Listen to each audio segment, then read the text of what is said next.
Yandex, Uzun Market, xullas bitta qilib aytganda dastavkada ishlaydigan aka-ukalarimiz. Hozir sizlarda bo'layotgan muammoni bilyapmiz. Ya'ni benzinda yuradigan skuterlarga prava talab etilyapti. Menda bu muammoga yechim bor. Ortiqcha muammo bo'lib yurmaydi. Gay akalarimiz bilan ham mana shu skuterimizdan bitta oladigan bo'lsangiz, bunga hech qanaqa prava talab etilmaydi.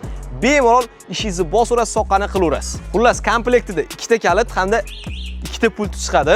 Xo'p, bu yoqda qarang. Dastavkada ishlayotganingizda ham ancha qulay bo'ladi deb, telefoningizni shundoq mana bu yoqqa qo'yasiz. Buni joylashtirasiz. Zakazlarni o'rasiz, ancha qulay bo'ladi. Kalit tiqib zavat qilamiz. Signallari ham bor, panellari ham, hattoki orqa tarafda o'zini pavorotniklar bor.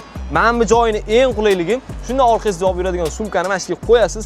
Bemalol dastavkalarni joy-joyiga vaqt-vaqtida olib borib beraverasiz. O'zini hattoki faralari bor. Kechqurun harakat qilayotganingizda xavfsiz harakatlanishingiz uchun. Eng zo'r tarafi mana bu ikkita bakovga qarang. Orqangizdan kelayotgan mashinani bemalol ko'rib turasiz. Manzilingizgacha yetib olasiz.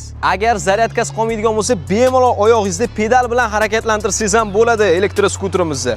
Aytgancha, ko'chada bunichi eng qizig'i 1,5 millionga arendaga berishayotgan ekan. Bizdan bo'lsa oyiga bemalol 460 ming so'mga xarid qilasiz, kunlik to'lovi 14500 so'mdan tushadi. Menimcha o'zingizga qoladigan variant Open Shopdan xarid qilganingiz yaxshi, birovga arenda to'lab yurgandan ko'ra. Xullas, hali aytgan narxlarimda sizlar bu elektroskuterimizni bemalol Open Shopdan xarid qilsanglar bo'ladi. Batafsil ma'lumot olish uchun 71 203 66 60 raqamiga Open Shopga qo'ng'iroq qilib, mana shu skuterdan olib soqqani bosinglar. Dastavchi ko'galar, omad!